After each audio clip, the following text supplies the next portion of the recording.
कोई ऐसा किस्सा जो आपको भी जिसने डराया हो? जैसे कि अभी रिसेंटली हम गए थे गोवा ट्रिप पे, तो वहाँ पे एक साइना होटल था जिसको गोश होटल भी कहते हैं। वो अपने आप में एक चैलेंजिंग लोकेशन है। एक तो वो है जंगल जैसे एरिया में। एनाबेले नाम की एक लड़की थी, डॉल नहीं, डॉल अलग चीज है, वो एक्सपायर हो गई थी वहाँ पे, या उसकी कोई स्पिरिट है। अब हम घुसते हैं वहाँ पे, घुसते ही सबसे पहले अपने मिलते हैं सिक्योरिटी गार्ड भाई साहब वहाँ के। तो मैंने कहा हमें वीडियो बनाना है, मैं इन्वेस्टिगेशन करता हूँ। तो कह रहे कि आप बना लो लेकिन रिस्क है। मैंने किसका रिस्क है? तो कहते अभी अभी लेपर्ड ने एक गाय भैंस का कोई छोटा बच्चा जो था वो अभी मार के वो बिल्डिंग के बेसमेंट में लाया था। तो लेपर्ड तो यहाँ पे है, ये तो श्योर हो गया। तो सीढ़ी के पास जब मैं पैर रखता हूँ, जैसे ही मैं आगे बढ़ता हूँ, अच्छा, एक चीज मैंने सुनी है, जो बेसमेंट में वॉशरूम होते हैं ना, स्टेयर्स वगैरह उतर के नीचे जाके जो वॉशरूम बने होते हैं, उनमें एंटिटीज होती हैं। तो ऐसा आपने कभी इन्वेस्टिगेशन के दौरान देखा है? सबसे बड़ी बात ये कि अगर जब आप भानगढ़ गए, भानगढ़ का मैंने सुना है कि वहाँ पर पूरा का पूरा राज्य खत्म हो गया था, तो वहाँ पर आपको मल्टीपल एंटिटीज महसूस हुई, या आपने वहाँ पर क्या देखा? भानगढ़ की हिस्ट्री, तो आपके अकॉर्डिंग अगर आप हमारे व्यूअर्स को बोलें कि अगर किसी को ऐसा लगता है कि उसका घर हॉन्टेड है, या तो लगता है कि इसके ऊपर किसी स्पिरिट्स का साया है, तो सबसे पहले उसे क्या करना चाहिए? देखो मेरा मानना तो है कि अगर आपका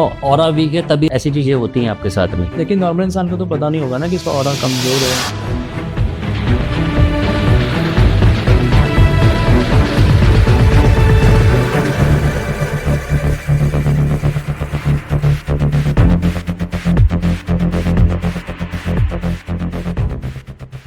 तो स्वागत है दोस्तों हॉरर कास्ट के एक नए पॉडकास्ट में।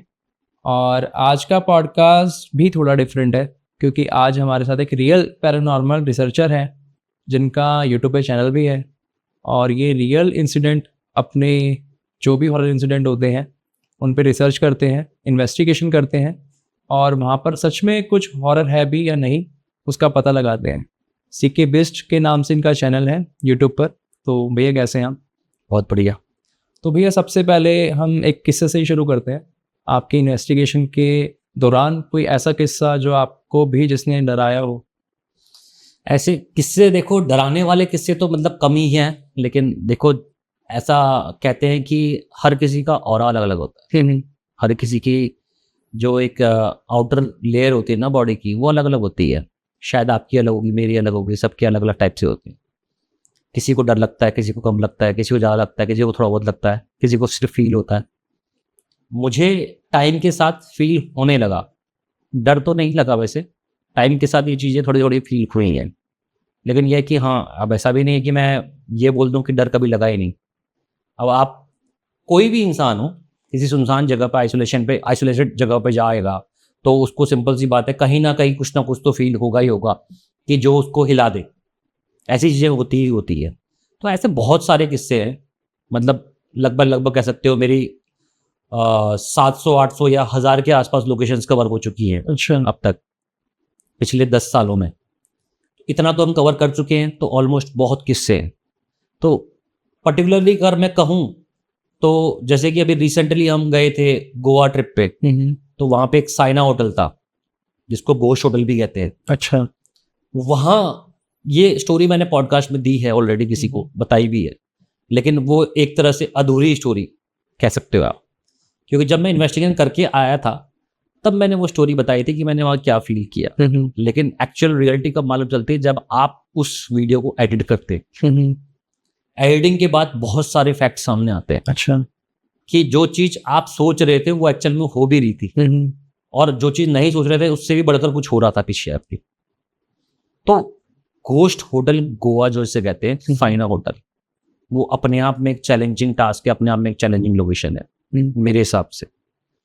क्योंकि सबसे बड़ा फैक्टर उसका ये है, एक तो वो है जंगल जैसे एरिया में। अच्छा। आसपास पूरा जंगल है, और अगोंडा बीच मेरे ख्याल से शायद सबसे पीसफुल बीच है गोवा का। वो बीच से थोड़ा सा हटके है, मतलब थोड़ा सा जंगल में घुस के जाना पड़ता है। अगोंडा बीच एक साइड पे है, और जस्ट उसके पास में ही लोकेशन है। वो ज़्यादा दूर भी नहीं है, लेकिन थोड़ा जब जंगल में अंदर घुस जाते हैं ना डीप पे, तब जाके वो गोस्ट होटल पड़ता है। कोई कहानियों में कहता है कि शायद वो किसी फॉरेनर का था। अच्छा। जिसने कंस्ट्रक्शन करवाया था वहाँ पे। कुछ इंसिडेंस हुआ, ठीक है, उसके बाद वो लोग जो है उसको कंटिन्यू नहीं कर पाए कंस्ट्रक्शन को। और कोई कहता है कि कोई यहीं की कोई अच्छी खासी पार्टी थी इंडिया की जो जिन्होंने कंस्ट्रक्शन करवाया था। मतलब 2-3 स्टोरीज है उसकी कंस्ट्रक्शन को लेके और कंस्ट्रक्शन रुकने को लेके। कोई कहते हैं कि एक कहानी ये भी थी उसमें, एनाबेले नाम की एक लड़की थी, डॉल नहीं, हाँ डॉल अलग चीज है, हाँ एनाबेले नाम की एक लड़की थी, उसका कुछ वहां पे सीन हुआ था या वो एक्सपायर हो गई थी वहां पे, या उसकी कोई स्पिरिट है। तो ये आज़ादी से पहले का होटल है वहाँ पर, नहीं, आज़ादी से पहले का नहीं है। बाद में बना है? क्यों, क्या फॉरेनर यहाँ प्रॉपर्टी नहीं खरीदते थे? खरीदते होते हैं ओनर भी, गोवा में तो होते ही हैं। अच्छा। यहाँ आज अंग्रेजों के मंदिर भी हैं तो फिर आज़ादी से पहले कैसे होता है? तो जो वो प्रॉपर्टी है, एक तो बहुत बड़ी है। मैं एक लोकेशन से कंपेयर करूंगा, जो मेरी सबसे हाईलाइटेड लोकेशन है होटल अंबाला। अच्छा। ये सबसे हाईलाइटेड लोकेशन है अब तक की। जैसे हम बात करते हैं पैरानॉर्मल रिसर्च की ना, तो होटल अंबाला जब हम बोलते हैं तो वो सबसे हाईलाइटेड लोकेशन आती है हमारी, क्योंकि वो बहुत वास्ट और बहुत बड़ी, बहुत अच्छी एक्टिविटीज़ वहाँ पे, लाइक बहुत ज़्यादा highly active location in the paranormals, ठीक है, इन द पैरानॉर्मल साइंस कह सकते हो आप, कि वो हाईली एक्टिव लोकेशन थी। लेकिन अगर हम बात करते हैं घोस्ट होटल गोवा की, तो कहीं ना कहीं एक सिमिलर कंपैरिजन टाइप का आता है। अच्छा। लेकिन बस फर्क इतना है कि अंबाला होटल पे हमको किसी जानवर का डर नहीं था, लेकिन ये था जंगल में। अब हम घुसते हैं वहाँ पे, घुसते ही सबसे पहले हमको मिलते हैं सिक्योरिटी गार्ड भाई साहब वहाँ के। जो वो फ्रंट एरिया है वहाँ पे सिक्योरिटी गार्ड को एक रूम दिया गया है, जो वहाँ ड्यूटी करते हैं, उसको उन्होंने ऊपर वाला एक रूम लिया हुआ, मतलब कोई रिसेप्शन वाला शायद एरिया होता होगा, या कोई फ्रंट वाली कोई बिल्डिंग होती होगी, तो वहाँ पे शायद वो होटल से मतलब थोड़ा सा हटके, मतलब 5-10 कदम हटके या 15-20 कदम या 50 कदम हटके वो एक मतलब एक बिल्डिंग टाइप की है। तो उसके ऊपर वो एक रूम पे एक सिक्योरिटी गार्ड की शायद शिफ्ट वाइज वहाँ जॉब लगती है, जॉब है वहाँ पे उनके। तो वो मिले सबसे पहले हमको वहाँ पे। तो हमने उनसे पूछा कि क्या मतलब आप कैसे रह लेते हो यहाँ पे, तो और कुछ कहानियाँ पूछी वहाँ की हमने उनसे। तो उन्होंने कहा अंदर तो मैं ज़्यादा नहीं हूँ। तो मैंने कहा हमें वीडियो बनाना है, मैं इन्वेस्टिगेशन करता हूँ, रिसर्च मेरा पार्ट है। तो कह रहे कि आप बना लो, लेकिन रिस्क है। मैंने किसका रिस्क है? तो कहते अभी अभी लेपर्ड ने एक गाय भैंस का कोई छोटा बच्चा जो होता है, पड्डा जो होता है, वो अभी मार के वो बिल्डिंग के बेसमेंट में लाया था। अच्छा। रिसेंटली।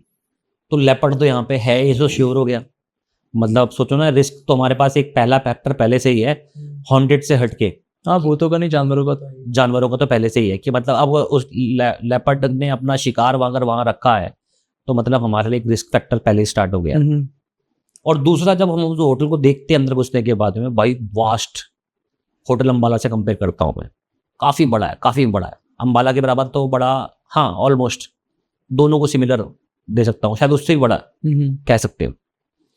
काफ़ी बड़ा है, काफ़ी मतलब वास्ट एरिया और पूरा खंडर। अब इतनी बड़ी बिल्डिंग के बीच में खड़े, जब हम उसके एक खाली सा एरिया था जहाँ से वो पूरी बिल्डिंग चारों तरफ दिख रही है। जब हम वहाँ पहुँचते हैं, खड़े होते हैं, तो वहाँ पे पहुँच के हमको एक फीलिंग आती है कि कोई ना कोई हमको वॉच कर रहा है। अच्छा। कंटिन्यूसली। तो बार बार जैसे, अब ये एक कॉमन फैक्टर है कि भाई हर किसी को फील होगा ही होगा। हाँ, सिक्स सेंस डेवलप हो जाती है। सिक्स सेंस की बात भी ना करें अगर हम यहाँ पे, तो हम ये बात कर सकते हैं कि जैसे कि तुम भी कहीं जा रहे हो, अगर आप भी कहीं पे हो मौजूद और ऐसी कोई बड़ी सी बिल्डिंग है, तो आपको बार बार लगेगा कहीं वहां से तो कोई देख नहीं रहा है ना। ये एक इनर फीलिंग होती है कि मतलब कोई ऐसे इतना बड़ा खंडर है तो एक फियर होता है कि कुछ देख रहा है।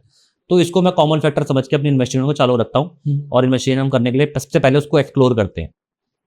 एक्सप्लोर करते करते जाते हैं हम टॉप फ्लोर पे, धीरे धीरे बेसमेंट वाली साइड को भी गया मैं देखने के लिए, लेकिन मेरी हिम्मत नहीं हुआ अकेले जाने की।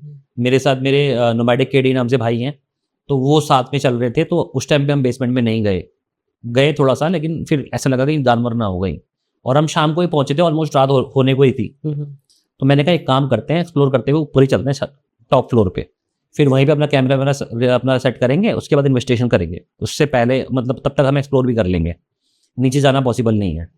टॉर्च वॉर्च लाइट वाइट जलाएंगे, क्योंकि लाइट वाइट जलाई नहीं थी उस टाइम पे, हमने हल्की फुल्की मोबाइल की रोशनी से देख रहे थे हम लोग। मैंने ऊपर जाके करेंगे सारे सेटअप, उसके बाद फिर नीचे को आएंगे इन्वेस्टिगेशन करते हुए। तो जब ये करते हुए जा रहे हैं, तो सीढ़ी के पास जब मैं पैर रखता हूँ पकड़ने के लिए एक जगह पे पहुंच के, तो वहां पे प्रॉपर ग्रोलिंग रिकॉर्ड हुई है मेरे। अच्छा। वो वीडियो में है, प्रॉपर ग्रोलिंग आ रही है। फिर मैं ऊपर गया फर्स्ट फ्लोर पे, फिर वहां पे मुझको फील हुआ। अब ये जो सिक्स सेंस की आप बात कर रहे थे, ये सेंसेस आपके अंदर डेवलप हो जाते हैं जब आप यही काम कर रहे हैं कंटिन्यूसली, और इसी फील्ड में जुड़े हुए हैं, और धीरे धीरे यही काम कर रहे हैं बार बार, इन्हीं से आपका बार बार इसी ऐसी लोकेशन से रूबरू हो रहे हैं तो आपको ऐसी चीजें फील होने लग जाती हैं।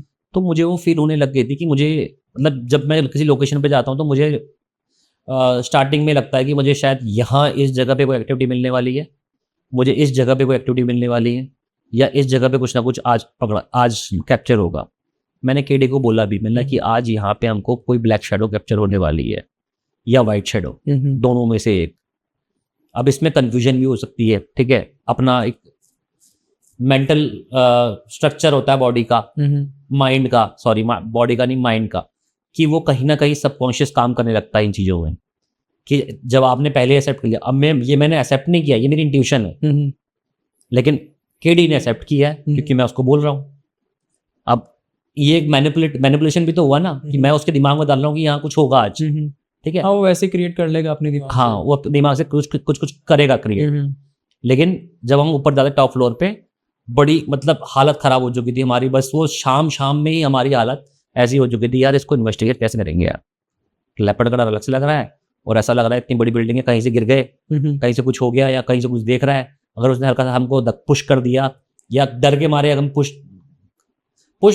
नहीं करता, वैसे ऐसी कोई स्पिरिट नहीं है जो आपको धक्का लगाए ऐसा कुछ करे, लेकिन आप डर से गिर सकते हो कि आप कहीं से चौंक गए, कहीं गिर ना जाओ।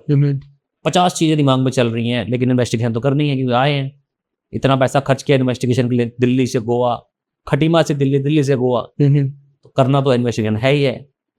और गोवा में भी कम से कम हम उस दिन 65 किलोमीटर स्कूटी से गए थे ट्रैवल, अच्छा, उस लोकेशन के लिए। आपकी पूरी टीम कुछ नहीं होती, हम 2 ही लोग थे। अच्छा। जनरली दो या एक और मैक्सिमम 3, अच्छा, इससे ऊपर लोग नहीं होते। ये लोग बढ़ते कब हैं बता देता हूँ। जब सेफ्टी रीजंस हमारे लिए इंपॉर्टेंट होते हैं तो वहाँ पे एक इंसान को हमें बढ़ाना पड़ता है कि एक बंदा कैमरे के पीछे भी रहे। कई लोग सोचते हैं कि ये एक्टिविटी करने के लिए रखा हुआ है, एक्टिविटी करने के लिए रखा होता है, एक्चुअल में ये सेफ्टी रीजन की वजह होता है कि भाई कोई एक बंदा हमारे पास सेफ्टी के लिए रहे, या 2 लोग हम इन्वेस्टिगेशन करें, जिससे कि ये होगा कि हाँ हम कैमरे पे भी नजर रख पाए। अपनी सेफ्टी जरूरी है ऐसी जगहों पे जानवरों से। तो नीचे उतरते हैं हम, नीचे उतरते मैं जहाँ पे मैंने कहा था, मैंने यहीं से स्टार्ट करी इन्वेस्टिगेशन और यहीं मिलने वाली थी। तो जब वहाँ पे हम अपना मोशन सेंसर प्लेस करते हैं और उसके सामने एक बिल्डिंग है, वहाँ जाने का रास्ता भी नहीं था, तो मैं वहीं को फील करने लगा कि कुछ है करके। तो मोशन सेंसर मैंने रखा और जैसे ही मेरा फोकस वहाँ गया उस दीवार की तरफ, जो बिल्डिंग थी, आइसोलेटेड बिल्डिंग थी, उस तरफ को भी थी, तो उस तरफ को मैं जाने का रास्ता नहीं था। मैं केडी से बोल रहा, ऐसा लग रहा है कि वहाँ कोई खड़ा हमें देख रहा है बार बार। केडी को भी लगा ऐसा कोई हमें देख रहा है बार बार। उतने में हमारे पीछे वाला मोशन सेंसर पड़ा जो है वो एक्टिवेट हो गया। अच्छा, अब मोशन सेंसर, अगर आपके व्यूअर्स नए हैं इस बारे में, अगर नहीं जानते बता देता हूँ। मोशन सेंसर एक PIR मोशन सेंसर होता है जो कि एक्चुअली किसी हार्ड ऑब्जेक्ट मूवमेंट पे ही ट्रिगर होता है और लाइट जल जाती है। लाइट ट्रिगर होती है किसी ऑब्जेक्ट मोशन पे, किसी लाइट के मोशन पे नहीं, कि या किसी उस पर लाइट पड़ जाए, परछाई पड़ जाए तो नहीं ट्रिगर होता। एक्चुअल में वो ट्रिगर होता है किसी हार्ड बॉडी ऑब्जेक्ट में मूवमेंट पे। लेकिन स्पिरिट्स तो हार्ड बॉडी ऑब्जेक्ट नहीं होती। तो वो कैसे हुआ ये? अब ये यहाँ आ गया एक टॉपिक ऐसा जो अनएक्सप्लेन्ड है, उसको हमें फर्दर रिसर्च करने की जरूरत है। लेकिन एक्चुअल में अगर आप ऐसी जगह पे खड़े और आपके सामने एक लाइट जो कि सिर्फ मोशन पे जलती है वो जल जाए, तो आप कहीं ना कहीं भयभीत हो ही जाते हो। और जैसे ही वो हुआ, उसके बाद हमने मोशन सेंसर को उसके दोबारा हमने कोशिश करी कि दोबारा देखते हैं, दोबारा कुछ होता है तो। नेक्रोफोनिक भी ऑन कर, नेक्रोफोनिक एक ऐप है जिससे कॉम्बिनेशन हम करते हैं, ठीक है। कई लोग फेक भी बोलते हैं इसको, कई लोग, लेकिन कहीं ना कहीं इंटेलिजेंट कॉम्बिनेशन ही मैटर करता है। अगर आप इंटेलिजेंटली उसको रीड कर पा रहे हो उस कॉम्बिनेशन को, तो वो फेक नहीं है। लेकिन रैंडम अगर जो जवाब उसमें आ रहे हैं उसको समझते हो तो फिर वो फेक ही है, मैं ये बोलूँगा। तो नेक्रोफोनिक पे भी ऑन द स्पॉट रिप्लाई भी आता है, on the spot motion sensor पे भी लिख कर जाता है। अब सोचो, दोनों चीजें एक साथ ट्रिगर हो रही हैं, मतलब कोई ना कोई है, कहीं वो स्पिरिट एंटिटी जो भी है वहाँ पे वो रिप्लाई भी दे रही है और साथ साथ एक्टिवेट भी हो रही है। अब फिर हमें वो मूवमेंट जो है ब्लैक शैडो की मूवमेंट फील होती है, लेकिन हम डिफाइन नहीं कर सकते कि ब्लैक शैडो ही है, ठीक है। अभी भी हम डिफाइन नहीं कर सकते क्योंकि दिख नहीं रही ना, दिखती वो फील होता है ऐसे किसी हम सामने देख रहे हैं तो ये आई कहीं ना कहीं यहाँ देख भी रही है, आंखों से यहाँ भी दिख रहा होता है ना हमको, चाहे हम फ्रंट पे देख रहे हो, लेकिन हमें हल्का सा यहाँ का भी फीलिंग हो रही होती है, लगता है कि घुस गया है। और ऐसी जगह पे जब मोशन सेंसर जल जाता है तो हमें लगता है कि भाई ये सेंसर भी जल गया। तो ये हो क्या रहा है एक्चुअल में, मतलब कुछ तो है। तो वही अपने इक्विपमेंट्स का इस्तेमाल करके हम करने लगे। अब ये सब पार्ट जो मैं आपको बता रहा हूँ वो पार्ट है जो हम इन्वेस्टिगेशन वहाँ पे कर रहे हैं इन रियल टाइम। अब हमें नहीं पता कि एक्चुअल में बैकग्राउंड में हो क्या रहा है, क्योंकि वो एडिटिंग में मालूम चलेगा। तो ये सब इन्वेस्टिगेशन करी, बहुत चीज़ें फील हुई वहाँ पे, ठीक है। और कई बार मुझे वो जो एक खाली एरिया था जहाँ से पूरी बिल्डिंग दिख रही थी, तो वहाँ से वो चीज़ कई बार मुझे फील हुई कि वो ऊपर से देख रही है। टॉर्च भी लगाई कई बार किया हमने, कई बार किया। एक फोटो मैंने खींची थी वहाँ पे, तो फोटो में तो कन्फ्यूजन थी क्योंकि वहाँ पे वो ग्राफिटी किसी ने बना रखी थी। आते होंगे लोग, ग्राफिटी किसी ने बनाई, ब्लैक शैडो टाइप में ग्राफिटी थी, वो तो कन्फ्यूजन थी। लेकिन वहाँ कोई बार बार फील हो रहा था। और फिर जब मैं नीचे और उतरता हूँ तो प्रॉपरली लेपर्ड की ग्रॉल फिर से रिकॉर्ड हुई है। अच्छा, अब ये सीन्स हो रहे हैं, अब बताओ क्या क्या करे बंदा, ठीक है, या इन्वेस्टिगेशन करेगा या क्या करेगा? इन्वेस्टिगेशन तो तभी करेगा जब बंदा एक्चुअल में अपने माइंड से रिलैक्स, कम से कम डर से रिलैक्स हो जाए। किसके डर से? जानवरों के डर से, जान के डर से, मतलब कि जानवर आप पे अटैक ना करते, तभी तो इन्वेस्टिगेशन पे फोकस करेगा। इन्वेस्टिगेशन एक जो होती है पैरानॉर्मल इन्वेस्टिगेशन, उसके लिए आपको काम होना बहुत जरूरी है चीजों को समझने के लिए, उस एक्टिविटी को समझने के लिए। आप हिलते डुलते रहोगे तो फिर ऐसे चैनल बहुत सारे हैं जिनमें इन्वेस्टिगेशन के नाम पे यही होता है, एक यहाँ लाइट जली वो भाग लिए, जरा सी आवाज आई भाग लिए, उछल गए, ठीक है। वो हमारा काम नहीं है, लेकिन जानवरों का डर तो हमें भी लगता है। फिर हमने वहाँ पे मेरे पास में एक इलेक्ट्रिक शॉक डिवाइस भी है, तो मैं रखता हूँ जंगल वाली जगहों पे, तो वो मैंने अपने हाथ में पकड़ ली थी। मैंने कि अब ये 24 घंटे ऑन रहेगी, जैसे ही कुछ आएगा तो करंट चालू कर दूंगा। काइंड ऑफ कह सकते हो, स्टन गन कह सकते हो उसको एक तरह से, लेकिन उस लेवल की नहीं होती है, वो लीगल लेवल के अंदर आती है, उसको रख सकता हूँ मैं। वो मैंने चालू रखी हुई थी। फिर मोशन सेंसर चल गया, फिर मैंने नेक्रोफोन पे रिप्लाई पूछा तो वहाँ पे भी प्रॉपर कॉम्बिनेशन होने लग गया। बता रहा है कोई मैं प्रेजेंट हूँ, वहाँ पे कोई बता रहा है प्रॉपर प्रेजेंट हूँ। मतलब एक तरह से फियर का माहौल बढ़ते जा रहा है, लेकिन अभी भी हमारी हिम्मत नहीं हुई कि हम बेसमेंट में चल जाए। ऐसा क्यों? बेसमेंट भाई वो बताया था ना लेपर्ड की वजह से। हाँ, अब वो वहां जाने की हिम्मत अभी भी नहीं है। लेकिन अब ऐसा लग रहा है कि कोई एनर्जी वहां से हमको अट्रैक्ट भी कर रही है। मतलब मुझे तो ऐसा अट्रैक्शन टाइप का हो रहा था कि कोई चीज बुला रही, खींच रही, वहां कुछ है। अब मैंने केडी को राजी किया। केडी ने बोला कि देखो भाई, इसी के भाई भूत तो कोई दिक्कत नहीं है, झेल लेंगे, आ जाए हम निपट लेंगे, जानवर से निपट नहीं सकते हम। सही बात है। फिर भी हमने कोशिश करी, चलो चलते हैं। मैंने केडी भाई चलो कोई बात, क्योंकि उससे जस्ट 2 दिन पहले ही हमको जिस लोकेशन पे हम खड़े थे, हम ओपन लोकेशन पे खड़े हुए थे। उससे पहले एक तालाब था, गोवा में कहीं तालाब था, वहां पे हम इन्वेस्टिगेशन कर रहे थे। वहां पे तो जस्ट मुंह के सामने लेपर्ड ग्रोल करके गया। अच्छा। और वो ग्रोलिंग करते करते पास आ गया था ऑलमोस्ट, और पूरा अंधेरा था वहां पे, लाइट ही हमारे पास में फैक्टर था वहां पे। तो केडी भाई ने कहा कि भाई जान प्यारी है, कब निकलोगे यहाँ से? मैंने रुको थोड़ी देर, लाइट बंद करो, हम नहीं दिखेंगे उसको। कह रहा उसको दिखता है अंधेरे में, भाई तो क्या कर रहे हो, पागल हो, मरने का इंतजार कर रहे हो क्या? तो वो एक बार इंसिडेंस हो जाए ना तो फिर वो हर जगह पे फील होता है ना, सिंपल सी बात है। और वो एक दिन पहले की बात है, तो वो तो फील होना ही, वो फैक्टर तो हमारे साथ चल ही रहा है। तो उस चक्कर में केडी भाई ने कहा कि देखो थोड़ा डर है यहाँ पे, लेकिन कोशिश करते हैं। तो गए आगे तक, फिर वहां से कम 50 मीटर पे वो बेसमेंट के नीचे एक बेसमेंट जा रहा है। नीचे पे वहां पे पता नहीं कुछ चीजें भी पड़ी हुई थी फर्नीचर टाइप में, या कुछ शायद टूटा फूटा लाइक बिल्डिंग का पार्ट वो पड़ा हुआ था शायद, मेरे से पिलर टाइप के। तो काइंड ऑफ ऐसा लग रहा है किसी के पाँव है वो, ठीक है। लेकिन उससे मैं कंफ्यूज नहीं हुआ, मैं मान सकता हूँ, मुझे नहीं लगता मैं उससे कंफ्यूज हुआ। तो मैंने केडी भाई से कहा मैं एक काम करते हैं, आप यहीं रुक जाओ, मैं आगे ये करंट वाली डिवाइस और टॉर्च लेके आगे जाता हूँ, देखता हूँ कुछ कैप्चर होता है तो आप यहीं से रिकॉर्ड कर लो, आप इसको जूम कर लो, मेरा फोन अच्छा है, इसमें जूम अच्छा हो जाता है और वो एक्टिविटी कैप्चर भी हो जाती। तो जैसे ही मैं आगे बढ़ता हूँ, आगे बढ़ते मेरे को वहां पे कोई वॉइस आई थी, मेरे ख्याल से अजीब सी, मतलब क्रीपी टाइप की वॉइस आई थी। थोड़ा बता सकते हैं कैसी वॉइस? एग्जैक्टली वही कह रहा हूँ, मुझे एग्जैक्टली वो वॉइस याद नहीं आ रही किस टाइप की वॉइस थी, लेकिन कुछ क्रीपी वॉइस थी, वो जानवर फील नहीं हुआ। अच्छा। मैंने कहा लेपर्ड तो नहीं है भाई ये। मैं पीछे, पहले मैं एकदम से पीछे बटा, मैं लेपर्ड नहीं है भाई ये, मैंने लेपर्ड तो नहीं है। मैं पीछे को एकदम से हटता हुआ आया, कह रहा मैं पहले कह रहा हूँ तुम मान ही नहीं, तुम मान ही नहीं। कह रहा ये लेपर्ड ही है, कुछ और है, कुछ भी है, लेकिन है भाई, यहाँ मत रुको, मैं नहीं जाऊंगा आगे। मैं वो कह रहे पहले बोले, मैं पहले मना कर रहा था, कह रहे मत जाओगे। मैंने रुको, ऐसे हबड़ादबड़ी करने से नहीं होता, आगे बढ़ते हैं। तो कह रहा नहीं मैं तो नहीं आऊँगा आगे। फिर मैंने रुको, मैं एक बार और ट्राई करता हूँ। फिर मैं जब आगे गया हूँ, अब वो कैमरे पे फोकस उन्होंने जूम किया भी था मेरे ख्याल से, रिकॉर्ड हुआ नहीं हुआ, लेकिन वो खंबे जो थे ना 4 जैसे परछाई ब्लैक शैडो चमक रही थी उनकी, वहीं से मतलब हाथ और पाँव लाइक क्रॉल करता हुआ एक बड़ा क्रीचर, लाइक ऑलमोस्ट कह सकते हो 30-25 15 फीट के आसपास, 25-30 तो नहीं, 15 फीट के आसपास वो पिलर के पास से निकला। ऐसा फील हुआ मुझे वो पिलर की शैडो से भी बन सकता था मेरी टॉर्च मारने पे। मतलब सर्कमस्टेंसेस बहुत सारे हैं उसको एक्सप्लेन करने के लिए, लेकिन मुझे नहीं फील हुआ कि वो शैडो से बना। ठीक है, उसको देखते ही मेरी एकदम से हालत खराब हुई। मतलब भाई ये तो क्रीचर है, कोई तो कुछ अजीब सा क्रीचर है। लेपर्ड होता तो छोटा होता ना, 15-20 फीट, मतलब वो पाँव ही मान लो इतनी हाइट पे थे। अच्छा, मतलब बॉडी जो थी उस जमीन से वो इतनी हाइट पे थी, इतना मान के चलो। क्रिएचर कौन सा था ये? कह तो ना कुछ देख नहीं रहा ना, हम तो ब्लैक शैडो देख रहे हैं। ब्लैक शैडो में देख रहे हैं कि कोई चीज जिसके हाथ और पाँव क्रॉल कर। अच्छा, और वो इतनी हाइट पे है उसकी बॉडी, इसके नीचे पाँव है, मतलब वो वहां से ऐसे हल्का सा ऐसे पास हुआ, मैंने बस उतना ही देखा है, मैं पीछे हट गया डर के मारे, क्योंकि भाई उस टाइम पे तो अब वो क्रीचर क्या हो सकता है किसको पता है। अब उसको सामने थोड़ा जाऊंगा, उसके पीछे थोड़ा आऊंगा। मैं 4-5 कदम पीछे हटा, मैंने लगा कि भाई कोई क्रीचर टाइप का गया, ये क्रीचर टाइप का कुछ फील हुआ मुझको।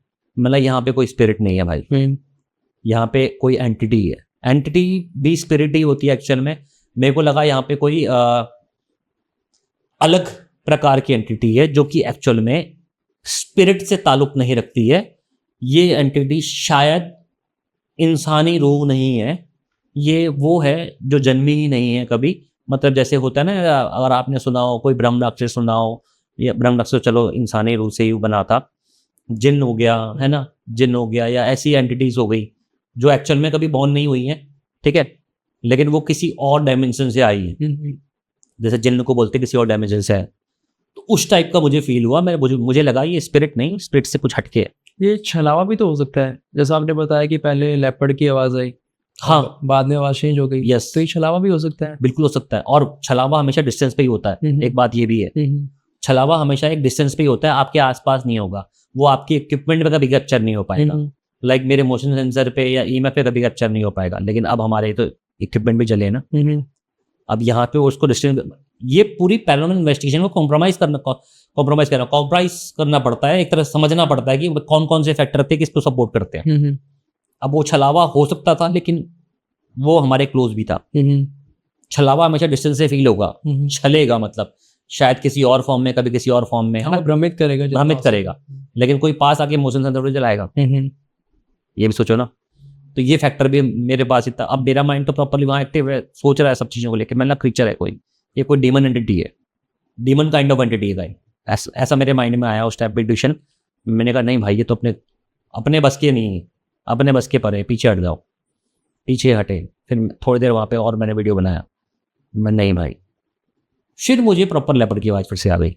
अच्छा, प्रॉपर लेपर्ड की आवाज़। मैं नहीं भाई, अब नहीं रुक सकते, चलो चलो चलो बाहर। बहुत लंबी इन्वेस्टिगेशन नहीं करी हमने वहाँ पे। मैंने नहीं, अब बाहर निकलो, बाहर ही चल रहे हैं, अब नहीं रुकेंगे। अब इसके बाद क्या होता है, हम बाहर आ गए और एक्चुअल में गूस बम्स आ रखे हैं, प्रॉपरली पूरे रोंगटे खड़े हो रखे हैं उस चीज़ में। बाहर आ गए, ठीक है। बाहर आने के बाद में मैं क्या करता हूँ कि केडी भाई को बोलता हूँ, केडी भाई मज़ा नहीं आया, चीज़ तो थी कुछ, अच्छा, मज़ा नहीं आया। मज़ा क्यों नहीं आया? कैप्चर नहीं कर पाया। वो भी डर के मारे, कैमरा वो फ्लक्चुएट ही होता है। मैंने यार ये वाला काम नहीं करना था यार, दोबारा चल एक बार और चलो। यार नहीं यार, पागल हो गया तुम। मतलब एक काम करते हैं, बेसमेंट में नहीं जाएंगे, एंटिटी तो वहाँ मौजूद है ना, अगर डीमन एंटिटी भी है तो मौजूद है। हम वो ऊपर वाले एरिया में जाएंगे जहाँ से पूरी बिल्डिंग दिख रही थी, वहाँ जाके एक काम करते हैं, कुछ फोटोज खींचेंगे और मैं वीडियो को एंड भी वहीं करूँगा। क्या कहते हो? नहीं यार, ये तो तुम अच्छा खासा बाहर आके तुम वापिस अंदर ला रहे हो। क्योंकि मेरे अंदर ये चीज़ तो है कि मुझे ईगरनेस है उसको समझने की, देखने की या समझने की। मैंने ऐसे कैसे छोड़ दो यार, चलते हैं अंदर। फिर बेसमेंट की तो खैर कोई एग्री नहीं था, मैं भी एग्री नहीं था, क्योंकि लेपर्ड मेरे को फील लगा कि लेपर्ड के बाजे। अब छलावा भी है तो अगर छल रहा है वो, अगर सच में लेपर्ड निकला तो फिर छलावा ना, छलावा तो मैं निपट लूँ। बाई चांस मुझ पर कोई साइड इफेक्ट होगा कि मेरी मेंटल हेल्थ पे फर्क पड़ेगा, लेपर्ड हुआ जान जाएगी सीधे, है ना। तो बेसमेंट के लिए कोई राजी नहीं हुआ, हमने ऊपर चलते हैं उस वाले एरिया पर जहाँ पे लॉबी टाइप का क्या बहुत बड़ा छत थी वो, उसके चारों तरफ पूरी बिल्डिंग थी। तो वहाँ चलते हैं, वहाँ जाके फोटो वोटो खींचेंगे, देखते हैं फोटो में कुछ कैप्चर होता नहीं होता। तो वहाँ पे हमने 4 से 5 फोटोज खींची हैं, केडी भाई की भी खींची है, अपने भी खींची है, और फोटो में भी कुछ ऑब्स प्रॉपर कैप्चर हुए हैं, ऑब्स आए हैं उसमें फोटो में। अब ये सब तो चलो ये बात हो गई मेरे एक्सपीरियंस की, जो सेल्फ एक्सपीरियंस वहाँ पे था। अब इसके बाद जब मैं एडिटिंग पे जाता हूँ तो एडिटिंग पे तो मैंने वो ग्राउल्स जो है वो रिकॉर्डेड सुनी। अच्छा। और जो वो क्रीचर टाइप का फील हुआ था, तो वो वीडियो में भी हल्का सा फील हो रहा है। अच्छा, दिख रहा है? दिख नहीं रहा है लेकिन फील हो रहा है कि कुछ तो गया है। अच्छा, कुछ तो निकला है वहां से, मतलब मैं गलत नहीं था, मेरी इंट्यूशन वहां पे गलत नहीं थी, कुछ तो वहां पक्का निकला। ठीक है, अब इसकी फर्दर इसकी मेरे वीडियोस की जो है, जैसे कि हमारे एक राम अशोक जी हैं, एक्सपर्टीज हैं इस फील्ड में, मुझसे काफ़ी सीनियर है। उन्होंने फिर उस मेरे वीडियो को, जैसे कि मैंने तो अपना नॉर्मल क्या है, अपना एडिट किया, अपना अगर नेगेटिव होने पर रिप्लाई आया वो देखा, मुझे नजर पे कुछ आया या ऑफ कहीं आया तो वो देखा। फिर राम अशोक जी ने उसको फर्दर और मेरे वीडियो को क्या कहते हैं उसको रिसर्च किया, या फिर उसको और डीप गई वीडियो के अंदर, उस वीडियो को और समझने की कोशिश करेगी इस वीडियो में और क्या क्या है। स्टार्टिंग में ही कहीं मेरे ख्याल से मेरी आई साइट का कलर चेंज हो रहा है। अच्छा। ठीक है, वो आईज मेरी चेंज हो रही है वहाँ पे। उन्होंने वो पहला एविडेंस मेरे को उन्होंने वो दिखाया। ठीक है, फिर मैंने देखा, मैंने हाँ सही क्या नहीं, मेरी आंखों में एक अलग डर दिखाई दे रहा है और ऐसा लग रहा है कि हाँ मैं हूँ मैनिपुलेटेड। ठीक है, मैनिपुलेट हो रखा हूँ फियर से, प्रॉपर दिख रहा है। और उसके बाद जब हम वो बाहर निकले थे ना वहां से, जब हम दोबारा गए थे, दोबारा जब मेरे को पहले तो हम डर के बाहर आ गए थे, तो जब दोबारा जब अंदर जाने की बात में कर रहा था ना, उस टाइम पे जब वो हिम्मत आएगी दोबारा अंदर जाने की, जब मैंने बोला नहीं यार दोबारा चलते हैं, तो जस्ट उससे ही पहले वो वीडियो बन रहा था मेरा, जब मैं बोल रहा हूँ, तो उस वीडियो बनते टाइम पे मेरे शरीर से एक शैडो निकली है। अच्छा। प्रॉपर। अब ये स्टोरी कहीं किसी पॉडकास्ट में नहीं है एक्चुअल में, जो आफ्टर इफेक्ट्स वाले पार्ट हैं वो बता रहा हूँ। वो प्रॉपर शैडो मेरे शरीर से निकल रही है, मतलब ये दिख रहा है वीडियो में कि एक वाइट फॉग निकल रहा है मेरे शरीर से, ऐसे शैडो टाइप में, ऐसे प्रॉपरली। जब मैं बोल रहा हूँ कि अंदर चलते हैं, तब लगता है, मेरे को लगता है कि कोई पॉजिटिव एंटिटी थी, नेगेटिव थी ये तो श्योर नहीं हूँ, लेकिन मुझे पॉजिटिव टाइप की फील हुई, जिसने मुझे प्रोटेक्ट किया हुआ था, या हो सकता है कि मुझे उस चीज से दूर किया हो, बाहर लाई हो, या कुछ भी किया हो, I don't know, not sure, but yes मेरे ऑरा में कुछ ना कुछ था उस टाइप पे, जो मेरे ऑरा से जुड़ा हुआ था उस टाइम, जो आपको वहां से बाहर ले आया, जो बाहर लाया था, या जो भी था, जो भी सीन रहा उस टाइम पे। ठीक है, वो प्रॉपरली वो उसमें जो है कैप्चर हुआ है। ठीक है, उसके बाद राम अशोक जी ने, जो मैं बार बार वीडियो में बोल रहा हूँ कि कुछ देख रहा है हमको बार बार, तो वहां पे एक पिलर था, वो पिलर पे उन्होंने देखा, मैंने भी देखा, वो तो मैंने भी अपने एडिटिंग में देखा था, लेकिन उन्होंने उसको फर्दर क्लैरिफाई किया। तो वो जब उन्होंने क्लैरिफाई किया, जब उसको प्रॉपर एडिट किया, कलर कॉन्ट्रास्ट वगैरह चेंज किए उस चीज के, तो वो प्रॉपर दिख रहा है कि पहले तो लगा कोई इंसान खड़ा है शोल्डर ऐसे टैप करके पिलर पे, फिर जब उसको और फर्दर वो घुसे उसमें वीडियो में, उसको पूरा प्रॉपरली मतलब ब्रॉड करके कलर कॉन्ट्रास्ट पिक्सल उक्सल चेंज करके देखा, उस चीज को और प्रॉपर मॉडिफाई करने उसको देखो, प्रॉपर एंजल फेस, अच्छा, जिसके पंख निकले हुए हैं, वो शोल्डर नहीं है, वो पंख निकले हुए हैं ऐसे करके, वो प्रॉपर पंख दिख रहे हैं, वो एंजल फेस दिख रहा है, एंजल बॉडी दिख रही है, और वो वाइट है, वो वाइट कलर में है, जो हमको एक्चुअली बार बार वहां पे वॉच कर रही थी चीज। ये बोलने में भी देखो गूज़बम्स है।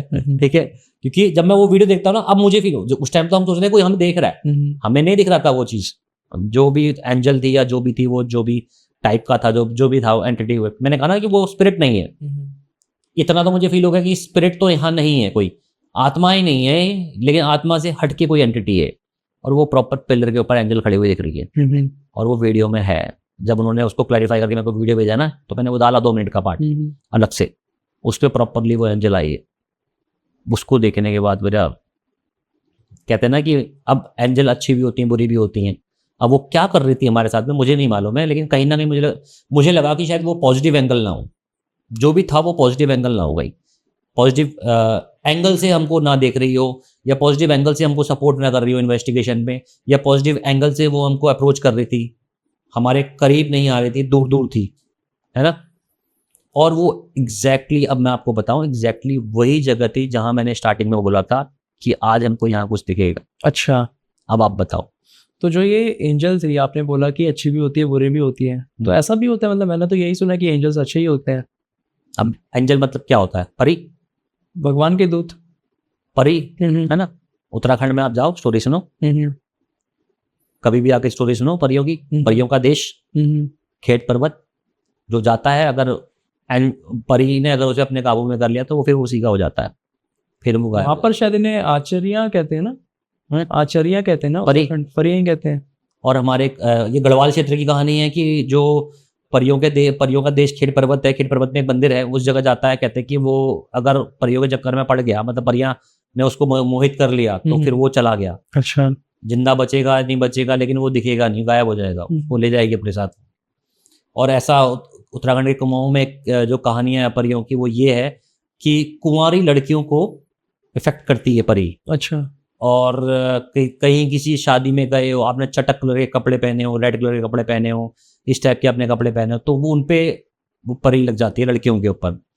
और बहुत मेंटल प्रॉब्लम होती है उसके बाद में, बहुत प्रॉब्लम होती है, मेंटल प्रॉब्लम होती है उसके बाद में। फिर जब वो प्रिकॉशंस के लिए, जैसे कि हमारे यहाँ जो होते हैं लोकल लीजेंड्स, जो देवता या जो भी होते हैं, उनसे जब निवारण के लिए जाते हैं, तो उन केसेस में ये होता है, उनको बोला जाता है कि आप कभी किसी अभी जब तक ये आपकी प्रॉब्लम है, आप किसी जंगल वाले एरिया में, ऐसी जगहों पे नहीं जा सकते, ठीक है। ऐसी जगहों पे अगर जाओगे तो कैप्चर हो, आपको फिर से पकड़ लेगी।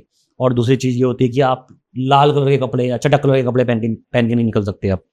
ये प्रिकॉशन उनको फॉलो करनी पड़ती है, ठीक है। और उसके बाद उसके लिए कुछ कहते हैं ना कि पूजा टाइप की या भोग टाइप का रखना पड़ता है, उसका सामान रखना पड़ता है परी का, जंगल में कहीं जाकर छोड़ना पड़ता है। और फिर एक कहानी ये भी जुड़ती है इसमें कि अगर गलती से वो सामान किसी के हाथ लग गया तो वो परी ट्रांसफर हो जाती है उसके ऊपर, उतारे की तरह, उतारे जैसे आजकल उतारा करते हैं, काइंड ऑफ। तो जो आपके लिए तो शायद ये फिर अच्छी थी, क्योंकि आप बता रहे हो कि आपके अंदर से एक वाइट शैडो भी निकला, तो मे बी क्या आप कोई एंजल आपको प्रोटेक्ट कर रहा हूँ कि। लेकिन डर तो लगता ही है ना। हाँ, डर तो लगता है, क्योंकि देखो जब आप किसी चीज को, ऐसी चीज देख रहे हो जो कि आप एक्सप्लेन नहीं कर सकते। अब आपके सामने कोई पंख खोल के आगे खड़ा हो जाएगा, क्या आप एक्सप्लेन कर पाओगे? नहीं। आप क्या करोगे? और भाई क्या हाल है, हाई फाइव नहीं कर पाओगे, है ना। तो खुद सोचो क्या फील होगा। और आप प्रॉपर वो जब एडिटेड वर्जन देख रहे हो, आपके सामने है एडिटेड वर्जन, प्रॉपर क्लियर दिख रहा है उसमें, फिर तो मतलब होश उड़ ही जाएंगे। तो ये पूरी इन्वेस्टिगेशन रिकॉर्डेड आपके चैनल सब कुछ है चैनल पे, सीके बिस्ट चैनल पे। एक्चुअल में मेरा ब्रांड जो है, ब्रांड जिसे मैं कहता हूँ कि जिससे मैंने शुरुआत करी थी, उसी को मैं ब्रांड बोलता हूँ। सीके बिस्ट तो मैंने बाद में चैनल बनाया था, आफ्टर 12 में मेरा सबसे पुराना ब्रांड। आफ्टर 12 चैनल पे मैं जनरली इन्वेस्टिगेशन करता था पहले। अच्छा। फिर मैंने रीच नहीं आ रही थी, क्योंकि देखो मेरे जनरली वीडियोस रियल होते हैं, मैं कोई ड्रामा नौटंकी वगैरह दिखाता नहीं हूँ, तो इस वजह से रीच डाउन हो गई थी। मैंने एक नया चैनल बनाया सीके बिस्ट नाम से, फिर उस पर अच्छी रीच आई काफ़ी टाइम तक। फिर मेरे से ही कंटिन्यू नहीं हो पाया था, मेरी गलती थी, तो फिर ड्रॉप हो गया था। तो फिर उसको फिर मैंने सोचा कि आफ्टर 12 में ब्रांड को ही वापस लाया जाए। और सीके बिस्ट पे अब जैसे आप स्टोरीज लेके आते हैं, वैसे मैं एक real raw unedited version of real आप बीती लेके आता हूँ एक तरह से। अच्छा। हॉरर स्टोरीज जिनका घटित हुई हो, जिन्होंने देखी हो या जिनने सुनी हो, ऐसी स्टोरीज लेके आता हूँ उस पर। तो आफ्टर 12 पे आपको रियल कंटेंट आगे मिलेंगे। ठीक है। अच्छा, एक चीज़ मैंने सुनी है, मतलब काफ़ी लोगों से सुनी है, कि जो बेसमेंट वाले एरिया होते हैं वहाँ पर एंटिटीज़ ज़्यादा होती है। लाइक जैसे कि वैष्णो देवी के लिए भी मैंने सुना है कि जो वहाँ पर बेसमेंट में वॉशरूम वगैरह है, वहाँ पर मतलब इन चीज़ों का वास है। तो ऐसा बेसमेंट या वॉशरूम, जो बेसमेंट में वॉशरूम होते हैं ना, मतलब जो थोड़े नीचे जाके होते हैं, स्टेयर्स वगैरह उतर के नीचे जाके जो वॉशरूम बने होते हैं, उनमें एंटिटीज होती हैं। तो ऐसा आपने कभी इन्वेस्टिगेशन के दौरान देखा है? नहीं, होती हैं, ये तो मैं नहीं मान सकता। मैं इस चीज को बिलीव ही नहीं कर सकता कि होती ही होती, मतलब होती इन द सेंस कि वहाँ पर प्रोबेबिलिटी है कि वहाँ पर कुछ प्रोबेबिलिटी वॉशरूम्स के साथ में होती है, क्योंकि वॉशरूम एक तरह से मतलब हमारे जो भी धर्मों की बात करोगे तब भी वो नेगेटिविटी को अट्रैक्ट करता है वॉशरूम। कहते हैं कि वॉशरूम का एक डायरेक्शन होता है, उसको फॉलो करना होता है। घर के अंदर अगर आप बना रहे हो तो जनरली पहले पुराने जमाने में हमारे वॉशरूम घर के बाहर ही हुआ करते थे, घर के अंदर नहीं होते थे। पहले तो होते नहीं थे, लेकिन जब होते थे तो घर के बाहर होते थे, ठीक है। फिर जब उनको घर के अंदर ऐड किया गया था तो फिर वास्तु के हिसाब से बोला गया, या वास्तु के हिसाब से या शास्त्र के हिसाब से बोला गया कि उसकी डायरेक्शन ऐसी होनी चाहिए।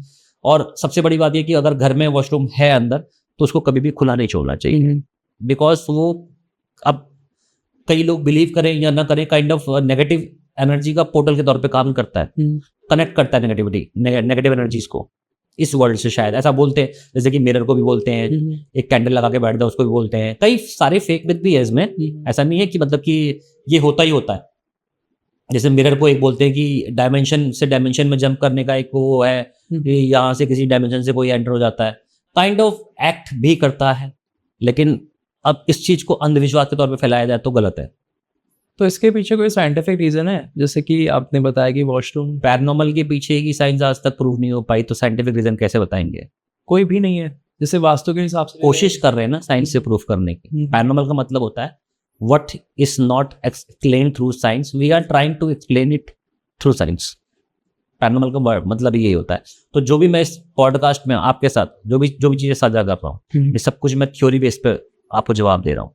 कहीं ना कहीं ये सच भी है, कहीं ना कहीं ये सच वो है जो प्रूवन नहीं है। जो मैंने फील किया है वो ये मेरा पार्ट है। हो सकता है कोई और पैरानॉर्मल इन्वेस्टिगेटर, उसकी कहीं और थॉट प्रोसेसिंग होगी, उसने कुछ अलग ढंग से फील किया होगा, उसकी बताने का तरीका अलग होगा। गलत कोई नहीं है, अपने अपने नजरिए हैं चीज़ों को देखने के और इन चीज़ों को समझने के। मैं डीपली घुसा हूँ, मैं समझता हूँ कि मैं शायद सही दिशा में सोच रहा हूँ। तो अगर जैसे कि आपने जब ये स्टार्ट करा, आप उस दौरान इन चीज़ों पे बिलीव करते थे, या जब आपने इन्वेस्टिगेशन स्टार्ट करी उसके बाद आपको बिलीव हुआ? बचपन में हम बिलीव करते थे कि बचपन में हमें कहानियां दिमाग में भर दी जाती हैं। कोई भी बच्चा, उसको बचपन से डराया जाता है वहाँ भूत आ जाएगा, मत जाना, ठीक है। बचपन का डर खत्म किया बड़े होके, फिर धीरे धीरे डर हल्का हल्का डर खत्म हुआ, कंप्लीटली खत्म नहीं हुआ था। उतने में तो मैंने इन्वेस्टिगेशन वीडियोस देखना स्टार्ट कर दिया था। मतलब इन्वेस्टिगेशन वीडियोस या भूत वाले वीडियोस जो भी होते हैं यूट्यूब पे मैं देख रहा हूँ, कोई जिन दिखा रहा है, कोई बकरी दिखा रहा है, कोई बच्चा दिखा रहा है, पाकिस्तान के शोज चलते हैं ना। फिर मैंने बोला यार ये तो ओवर हो रहा है, पता नहीं सच है नहीं सच है। उसमें एक कब्र भी थी, कब्र में से आग की लपटें निकली। मतलब क्या हो क्या रहा है ये, क्या सच में ऐसा होता है क्या? मतलब मेरा डर तो खत्म हो चुका था ऑलमोस्ट, लेकिन डर इतना भी नहीं था कि भाई ऐसा भी हो सकता है। अब वीडियो भी अगर आप भी देखोगे आज के टाइम पे, मतलब फेक चैनल्स बहुत सारे चल रहे हैं जो ऐसी चीजें दिखाते हैं। अभी तो क्या है, अभी तो फिर भी ऑडियंस थोड़ा समझदार हो गई है, फेक और रियल में डिफरेंस। कोई समझदार होते तो हमारे चैनल पे व्यूज आ जाते अब तक। हमारे चैनल पे 1 लाख व्यूज आ रहे होते, उस फेक चैनल पे 10 लाख की जगह पे। हमारे चैनल पे 1 लाख व्यूज भी नहीं आते वीडियोस के ऊपर, पहले आते थे बीच बीच में, ठीक है।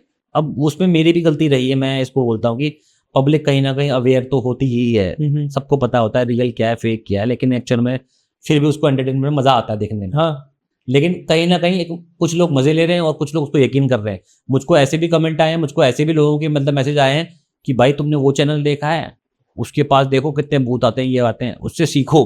अच्छा। मैं क्या सीखूं? फेक दिखाना सीखूं? फेक दिखाना सीखना पड़ेगा क्या मुझे? अब अगर मुझे फेक ही दिखाना है तो मुझे सीखने की जरूरत क्या है? खड़ा कर दूंगा किसी को। वो भी तो यही कर रहे हैं, और जो नहीं खड़ा कर रहे हैं वो AI से डाल दे रहे हैं, या AI नहीं यूज करते तो कुछ ना कुछ ड्रामेटिक ढंग से यूज करते रहे। एडिटिंग ही है सब कुछ, ठीक है। लेकिन अब मेरे वीडियोस में कोई बोलता है कि फेक है, तो फिर वो फेक चीज है क्या जो मैंने दिखाई है? क्योंकि मैंने तो कुछ दिखाया ही नहीं अभी तक।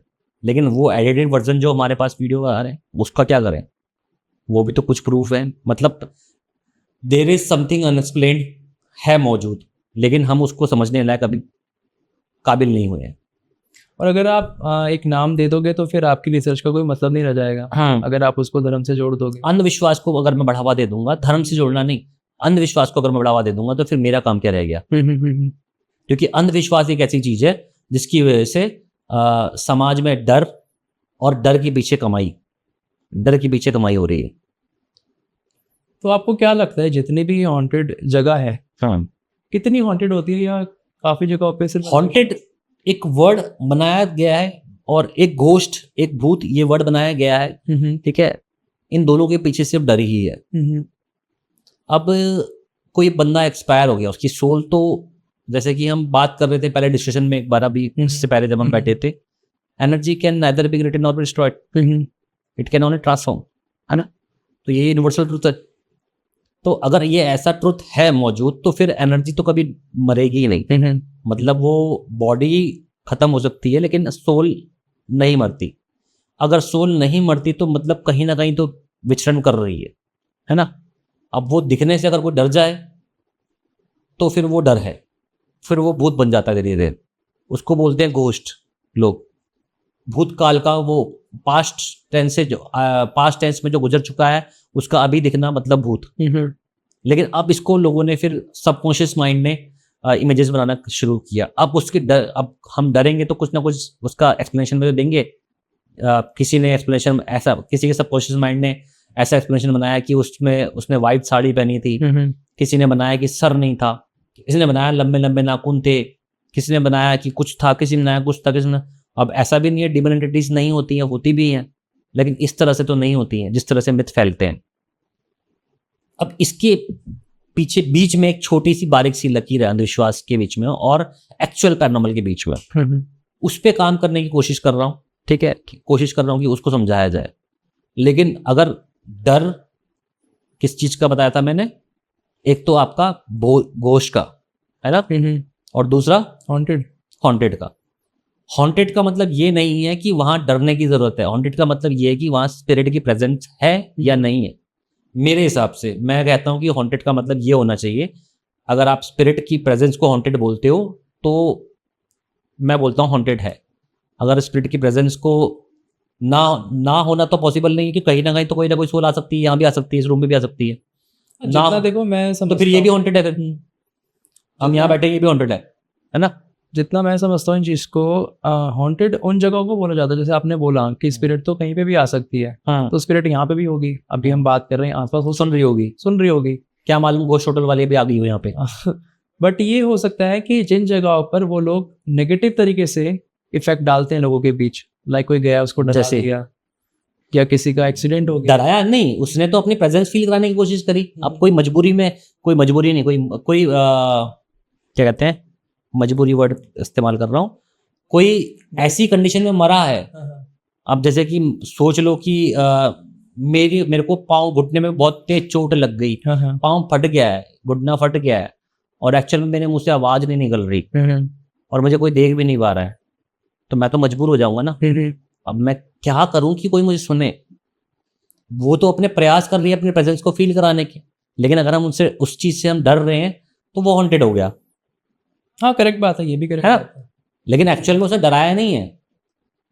क्या मैं गोश्त होटल में गया था, क्या किसी ने मुझे डराया, किसी ने मुझको आगे धप्पा बोला? नहीं बोला ना, सिंपल सी बात। किसी ने मुझको आगे थप्पड़ मारा। लेकिन वो कहानियां बन जाती हैं डर की वजह से। आप डरे, आपका पाँव फिसला, आप गिरे, आपको लगा कुछ हुआ, आपको कुछ हवा वहां से गई, आपको लगा थप्पड़ मार दिया। मतलब ये कहीं ना कहीं कनेक्ट करती जाती हैं और धीरे धीरे वो स्टोरीज बनती जाती हैं। आपने बोला था मैंने आपको भी ये स्टोरी बोली है, कल के दिन आप मेरी स्टोरी किसी और को सुनाओगे तो 2-4 वर्ड तो आप ऐड कर ही दोगे इसमें अपने आप। हाँ वो चेंज हो ही जाती है थोड़ी थोड़ी, कि वो परी उड़ भी रही थी वो उड़ते हुए नीचे भी आ गई थी, फिर ये लोग भाग गए थे क्योंकि वो उड़ते उनके पीछे बढ़ गई थी, और सीके भाई के शरीर से वो आत्मा निकली थी, कब्जा जमा लिया था, सीके भाई पॉजेस हो गए थे। ठीक है, अब कहानी बन जाएगी ना। लेकिन मैं बोल रहा हूँ नहीं थी, मैं पॉजेस नहीं था, लेकिन किसी ने मेरे ऑरा को मैनिपुलेट जरूर किया था, इतना बोलता हूँ। तो कभी ऐसा हुआ है जैसे इन्वेस्टिगेशन के बाद जब आप घर गए हो वापस, हाँ, तो आपके साथ कुछ हुआ हो, या आपको कुछ दिखा हो, महसूस हुआ हो, या सपने में कुछ दिखा हो? सपने में तो देखो ये होती हैं लाइक साइकिक कनेक्शंस आपके। जैसे कि एक बार की बात है, बुराड़ी सुना होगा आपने ना। बुराड़ी का जब सुसाइड मिस्ट्री जो हुई थी, उस टाइम पे मुझे एज ए पैनल डिस्कशन में इनवाइट किया था जी न्यूज़ पे। तो जी न्यूज़ पे मेरा अगले दिन लाइक डिस्कशन में मुझे ज्वाइन करना था कि एक्चुअल में हुआ क्या है वहाँ पे। मल्टी पर्सनैलिटी था, स्पिरिट पोजीशन था, या एक्चुअल में कुछ जादू टोना था, या उन्होंने ही कुछ तंत्र विद्या करी थी। इन सब टॉपिक्स के ऊपर एक अपना एक्सप्लेनेशन देना था, और वहाँ डिबेट होते हैं। एक साइंटिस्ट बैठ जाएंगे, एक जोगी बैठ जाएंगे, एक तांत्रिक बैठ जाएंगे, इस टाइप के सब लोग बैठते हैं। तो मैं paranormal researcher as a paranormal researcher वहाँ बैठा था। तो वहाँ बैठने से पहले एक दिन रात को ही मेरे सपने में मुझको ये एक वाइट कुर्ते में, शाइनिंग कुर्ते में, मतलब ये मैं अपनी असली आंखों से नहीं देख रहा हूँ, मैं सपने में देख रहा हूँ, प्रॉपर वाइट ग्लोइंग एक ओल्ड एज पर्सन आते हैं और मेरे को बोलते हैं मेरा कुछ नहीं हुआ इसमें। अच्छा, मतलब उसने ये बोला था ना कि मुझको मेरे पापा गाइड करते हैं, है ना।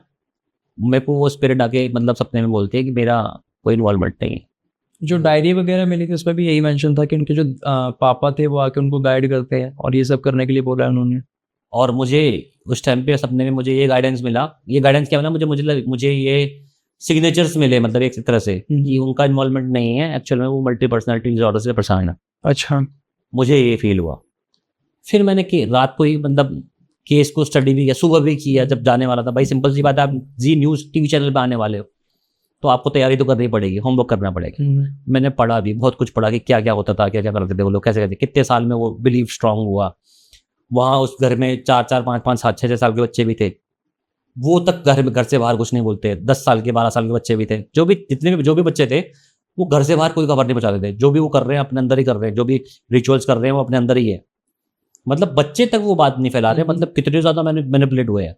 तो जो सपना आपको आया वो आपको रिसर्च करने से पहले आया था या रिसर्च करने के बाद आया था? जब मुझे इनवाइट किया गया था, न्यूज़ तो मैंने सुनी ही थी, ठीक है, थोड़ा बहुत तो मैं सर्च कर ही रहा था। देखो एक तो माइंड में तो ये कनेक्शन बन ही गया था कि ये इस बारे में मुझे बोलना भी है।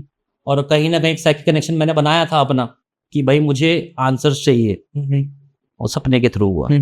मतलब एक ड्रीम में मुझको एक ओल्ड एज की कोई स्पिरिट दिखती है, कुर्ता पजामा पहन रखा है उन्होंने, सपने में मेरे को इंट्यूशन आ रही है, वो मेरे को बोल रही है मेरा कोई हाथ नहीं है, मैं था ही नहीं कभी इसमें। तो इसमें आपका क्या पर्सपेक्टिव है कि वो जो सीन मल्टी पर्सनैलिटी डिसऑर्डर, लेकिन 11 लोग अगर एक चीज़ पे बिलीव कर रहे हैं तो कुछ ना कुछ तो वहाँ पे उन्होंने ऐसा महसूस किया होगा ना कि इसके अंदर कोई ना कोई तो आता ही होगा। अगर वो नहीं आ रहे तो हो सकता है कोई और आ रहा हो। देखो अभी क्या होता है कि अभी आप लाइफ में आपके चैनल की बात कर लेते हैं, अभी कितने व्यूज आते हैं आपके? 1000-2000 के आसपास व्यूज आते हैं, 3000 के आसपास व्यूज आते हैं, 4000, 5000, 10,000, लाखों में नहीं आ रही, ठीक है। अब कोई आपसे बोलता है कि मतलब आपका माइंड ही आपसे बोल रहा है, एक्चुअल में कोई नहीं बोल रहा है, आपका माइंड ही आपसे बोल रहा है। स्पिरिचुअल गाइडेंस कह सकते हो आप इसको, कि ऐसा करेगा तो ऐसा होगा इस सब्जेक्ट में। मतलब एक्चुअल में आप अपने आप को गाइड कर रहे हो, क्योंकि आपका माइंड जानता है आपको क्या करना है सक्सेस होने के लिए, लेकिन हमारी बॉडी राजी नहीं है, हमारा माइंड उसको हमारा हार्ट उसको एक्सेप्ट करने को तैयार ही नहीं कि इतनी मेहनत करनी पड़ेगी। नहीं यार, ठीक है। वो अपनी ज़िंदगी में एक फेलियर फेस कर रहा था बहुत ज़्यादा। लाइक उनकी हालत ये भी हो गई थी, उनकी बेटे की शादी नहीं हो रही थी, ठीक है, बिजनेस नहीं चल रहा था। अब उसको पता तो है ही उसको क्या करना है, अपने बिजनेस पे ध्यान देना है, ठीक है, मेहनत करनी है, बिजनेस को बढ़ाना है, और शादी की बात करनी है बेटे की, या कुछ भी जो भी चीज़ उनकी पर्सनल लाइफ में प्रॉब्लम चल रही थी उसका सॉल्यूशन तो उसको पता है पहले से। आप अच्छे से पॉडकास्ट करोगे, अच्छे से पॉडकास्ट लेके आओगे, ज़्यादा पॉडकास्ट लेके आओगे, अच्छे कंटेंट्स को प्रमोट करोगे तो आपका पॉडकास्ट चलेगा, आपको पता है पहले से। लेकिन यही बात के लिए उसने जब वो अगर आप डिप्रेशन में हो या कोई डिप्रेशन में, तो वो जरिया ढूंढता है अपने लिए। जैसे कि मैं डिप्रेशन में हूँ, मैं जिम को जरिया बनाता हूँ डिप्रेशन से बाहर आने के लिए। अब मैं जिम, इसका मतलब ये थोड़ी जिम को भगवान मान लूंगा या जिम को ये बोलूंगा भगवान ने मुझे गाइड किया इस फैसले के लिए। लेकिन मल्टी पर्सनैलिटी डिसऑर्डर में क्या होता है, उसने अपने फादर को ही अपने आप में बना लिया, एक इमेज क्रिएट कर ली कि मैं ही हूँ। और भी जैसे कि होता है कि इस हाथ से बोल रहा हूँ कि बेटा ये कर ले, और इस हाथ से वो काम कर रहा हूँ। मल्टी पर्सनैलिटी डिसऑर्डर में यही तो होता है एक्चुअल में। और मैंने ये भी सुना था कि जो वो ललित नाम था ना उनका, ललित जो थे, उनकी आवाज़ नहीं थी। आवाज़ थी मतलब मैंने सुना था कि बाद में आई थी जब वो कुछ प्रॉब्लम बीच में हुई थी ऐसा। मतलब अब होता है ना कि अब जैसे कि आपको एक पहले आपने कुछ उसके रिगार्डिंग कोई बुक पढ़ी, मैं लाल किताब नहीं बोल रहा हूँ, लेकिन कोई ना कोई रिचुअल आपने सुने किसी के मुंह से, ऐसा कर ले भाई, नारियल वहां रख दे, ये कर दे, वो कर दे, ऐसा हो जाएगा, या फिर वो ऐसा यज्ञ कर ले, या ऐसे मतलब वहां कब्रिस्तान में चढ़ा दे। कहीं ना कहीं रिचुअल्स में वो भी पढ़े, उज्जैन भी गए, उज्जैन से भी कई और चीजों में भी पढ़े। टेढ़े मेढ़े रिचुअल्स तो उन्होंने करने स्टार्ट कर दिए थे, और एक्चुअल में वो मेहनत भी करने लग गया था, क्योंकि उसको अपने रिचुअल्स मतलब अपनी मल्टी पर्सनैलिटी को ही प्रूव करना है कि मैं सही हूँ, वो सही है। मतलब उसकी जो दूसरी पर्सनैलिटी जो एक्चुअल में गाइड कर रही है उसको, वो सही है साबित करने के लिए उसको मेहनत भी करनी पड़ेगी। वो मेहनत भी कर रहा है, वो ग्रो भी कर रहा है धीरे धीरे। अब वो ग्रो कर रहा है तो सारे फैमिली मेंबर्स सुन रहे हैं उसको। पहले हो सकता है स्टार्टिंग में वो सब एग्री नहीं थे, लेकिन over the period of 4 to 5 years वो बिलीफ स्ट्रांग हुआ, कि इतना स्ट्रांग हो गया कि वो मरने को राजी हो गए सुसाइड करने के लिए। लेकिन उससे पहले तो नहीं किया, लेकिन रिचुअल्स जरूर किए उन्होंने, कुछ ऐसे रिचुअल्स फॉलो किए जो कि नहीं करने चाहिए थे, या मतलब हम नहीं बिलीव करते, मतलब हम आपस में बात करें तो हम नहीं मानेंगे ऐसा करने में कुछ होता है, वो लग गए थे। लेकिन एक्चुअल में वो मेहनत रिजल्ट ला रही थी अपने आप को ठीक करने के लिए। जो उसने मल्टी पर्सनैलिटी अपने पापा की बनाई थी, वो एक्चुअल में वो सही रास्ता दिखा रही थी, लेकिन उसका दिमाग काम कर रहा था कि नहीं ये आत्मा है, मेरे पापा मुझको ये बोल रहे हैं, ये बोल रहे हैं, और वो उन रिचुअल्स पे जो किताबों में पढ़ रहा था उन पे बिलीव कर रहा था, लेकिन मेहनत काम तो कर रही थी मेहनत। बेटी की शादी तय हो गई, बिजनेस चल पड़ा, सब कुछ सेटल होने लगा, ठीक है। अब वो रिचुअल्स का, अब मल्टी पर्सनैलिटी में एक वो जो ललित जो है वो जो डिप्रेस्ड है, वो ये भी कह रहा है कि मुझे और भी कुछ करना है, और भी कुछ करना है, और ठीक करना है, और ठीक करना है, और ठीक करना है, और क्या करूँ। उसको फिर वो मैसेज सामने दिख रहे हैं कि भाई ये वाला रिचुअल कर लूँ, ये कर लूँ, वो कर लूँ। ऐसी तंत्र विद्या कह लो या कुछ भी कह लो, मैं नहीं मानता इन सब चीज़ों को इतना ज़्यादा। कर रहे थे वो, और धीरे धीरे वो प्रैक्टिस से रिजल्ट इसलिए आ रहे हैं क्योंकि आप एक्चुअल में राइट वे डायरेक्शन में काम कर रहे हो। अगर रिजल्ट मिल रहा है तो अपने आप ही बिलीव। मैं अच्छा जिम कर रहा हूँ, वर्कआउट कर रहा हूँ, मेरी बॉडी बनेगी ना, सिंपल सी बात है। अब मैं बिना घर बैठे ही बिना जिम की अगर बॉडी बन जाए, तब तो मैं बोलूंगा भी यार हाँ सच में रिचुअल का फर्क पड़ा। दुकान में बैठ रहे हो यार, आपका बिजनेस कैसे बढ़ा? उसके घर बैठने से बिजनेस बढ़ गया होगा। उससे पहले वो डिप्रेस था, वो घर में था, काम नहीं कर रहा था, ठीक है। लेकिन जब क्या वो काम करने लगा तो सिंपल सी बात है, रिजल्ट तो आएगा ही आएगा ना। उससे पहले वो मेहनत कर रहा था लेकिन सही दिशा में नहीं कर रहा था, अब वो सही दिशा में कर रहा है, रिजल्ट मिल रहा है उसको। मतलब मैं अच्छे से एक्सरसाइज कर रहा हूँ, मेरी बॉडी बन रही। अब इसी वजह से वो उसको रिजल्ट भी मिल रहे हैं, ठीक है। अब उसने उसको और ज़्यादा स्ट्रांग बिलीव बनाता गया।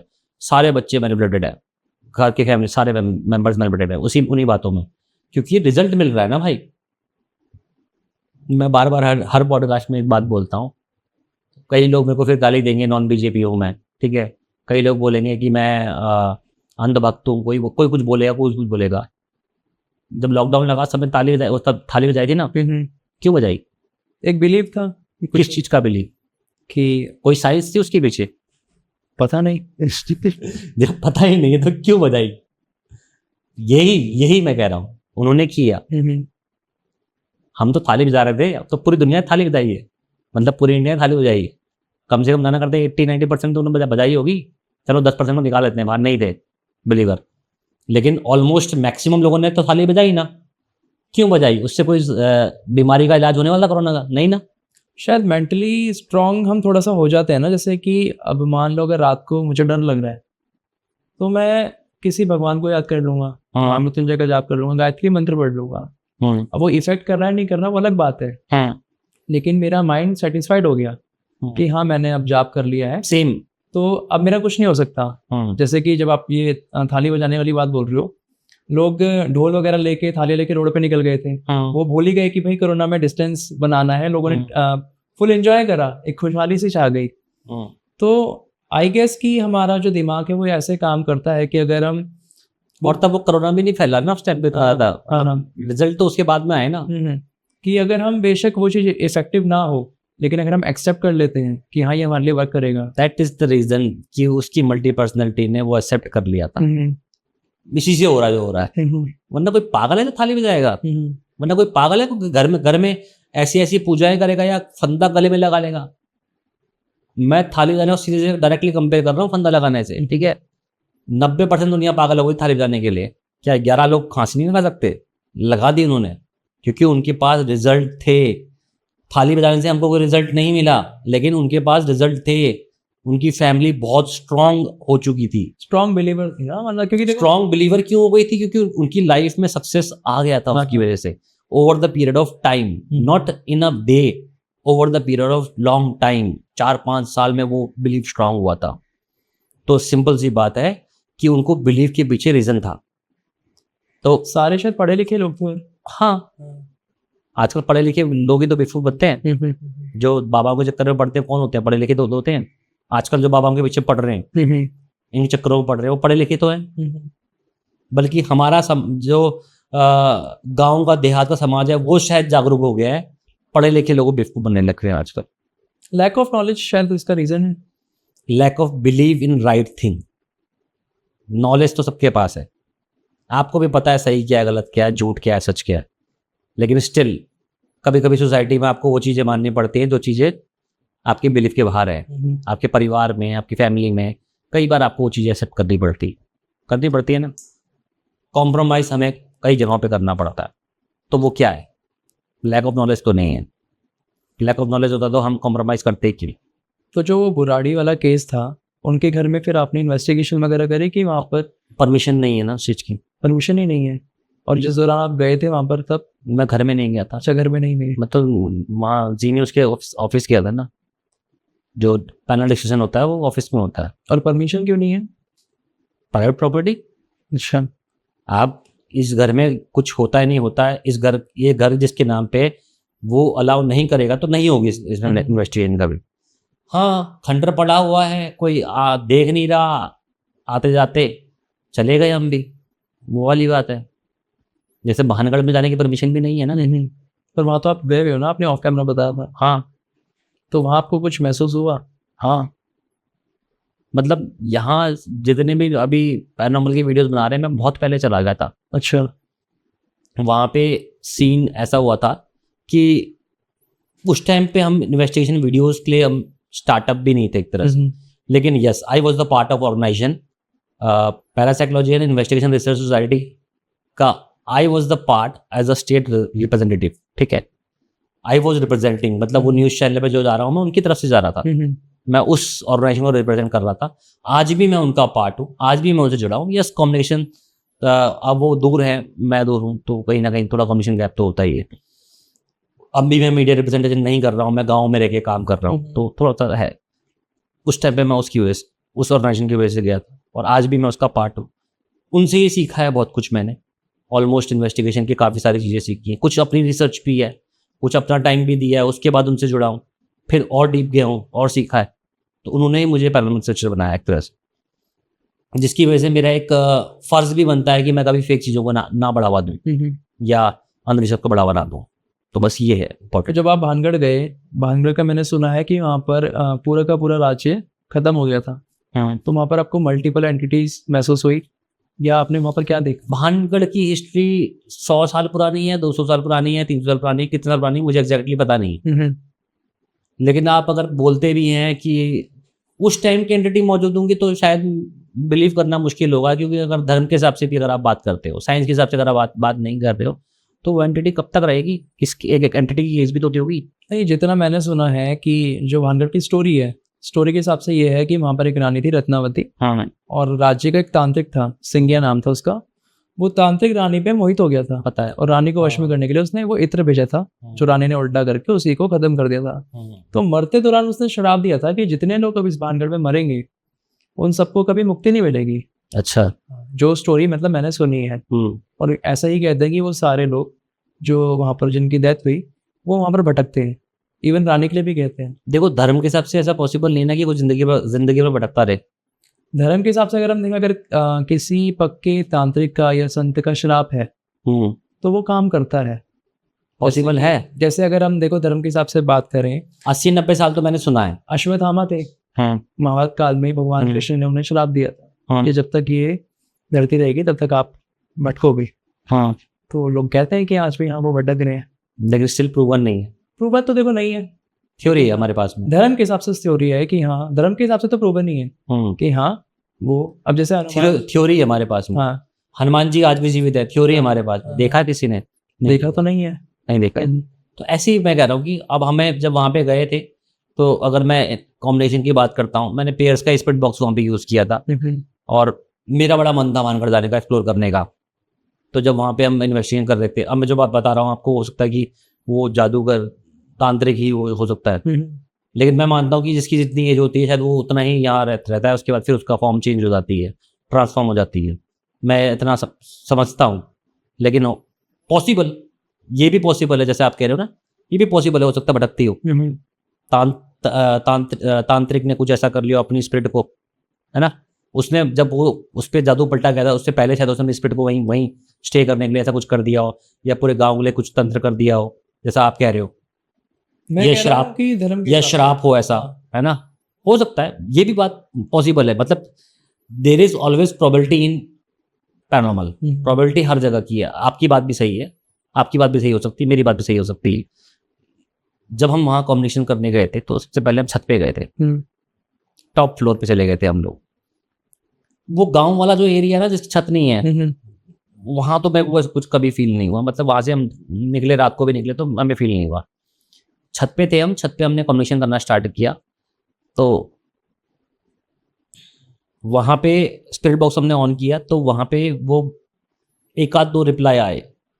मेरे पास में एक लेनोवो का मोबाइल था, हम उससे रिकॉर्ड कर रहे थे स्पिरिट बॉक्स ऑन करके, ठीक है। वहाँ पे एक दो रिप्लाई आए, और मेरे साथ एक तनिष्क कुमार नाम से एस्ट्रोलॉजर हैं, जिनके हाथ में लिखा है तंश, अच्छा।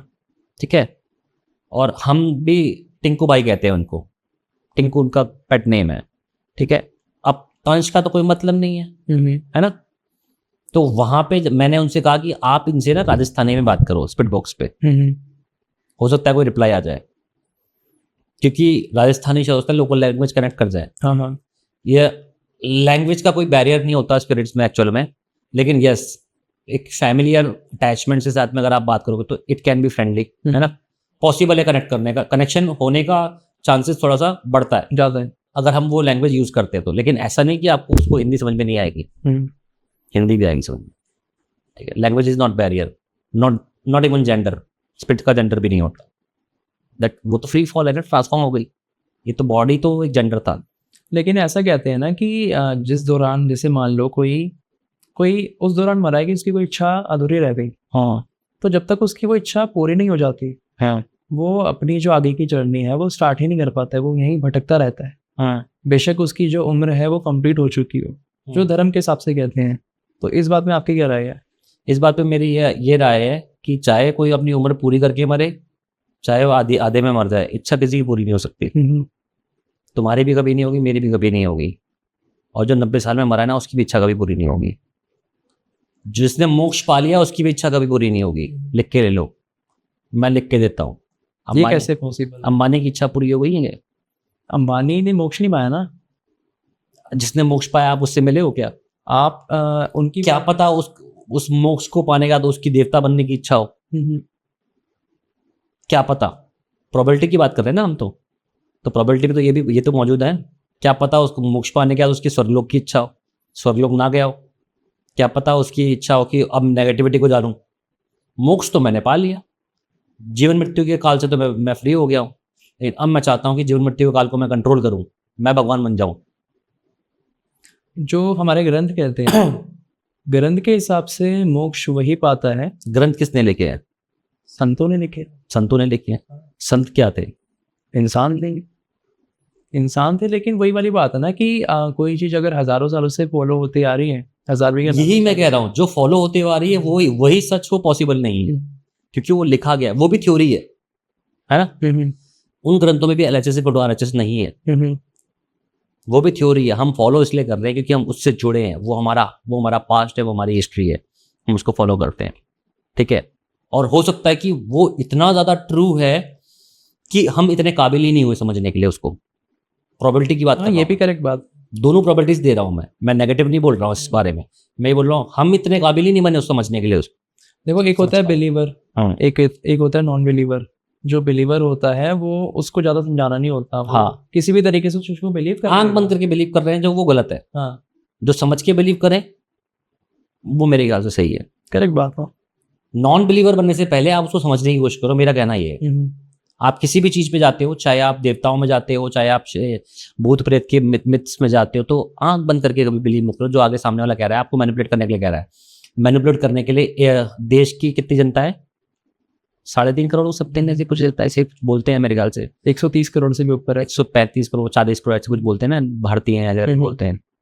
तो जब इतने सारे लोग पागल हो सकते हैं ना बंद करके थारे जाने के लिए, है ना, तो कुछ भी हो सकता है इस देश में। हो सकता है। तो फिर इस बारे में हम ज्यादा डिस्कशन नहीं करते क्योंकि इस बारे में कोई फायदा नहीं है बोलने का।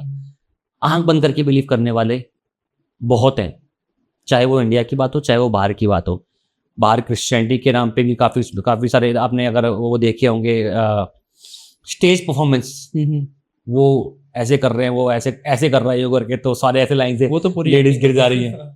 क्या है वो तो पूरी एक्टिंग लगती है, उसमें मतलब कुछ भी नहीं लगता है। आप उसके डीप में नहीं गए, क्या मालूम वो भी सच हो, है ना। प्रोबेबिलिटी तो वहां पे भी है। लेकिन मैं सोच रहा हूँ इतना पागलपन चल कैसे रहेगी? अगर ये सच्चाई है तो फिर इतनी ज्यादा पावरफुल कैसे? बहुत सारी प्रोबेबिलिटीज है ना समझने के लिए। तो सब कुछ लिखा हुआ भी सच नहीं है और सब कुछ लिखा हुआ भी प्रूवन नहीं है, या हम उसके लायक ही नहीं बने अब तक, हम इतने काबिल नहीं बने कि हम उसको उस लिखे हुए को प्रूव कर पाए या समझ पाए। या ये भी हो सकता है कि जितने लोगों ने समझा उन्होंने ये समझा कि समझाना ज़रूरी नहीं है। उन्होंने लगा कि समझ के चलते बनो, है ना, आगे समझाया नहीं इस बात से। बोल ऐसा भी हो सकता है। सब कुछ पॉसिबल है।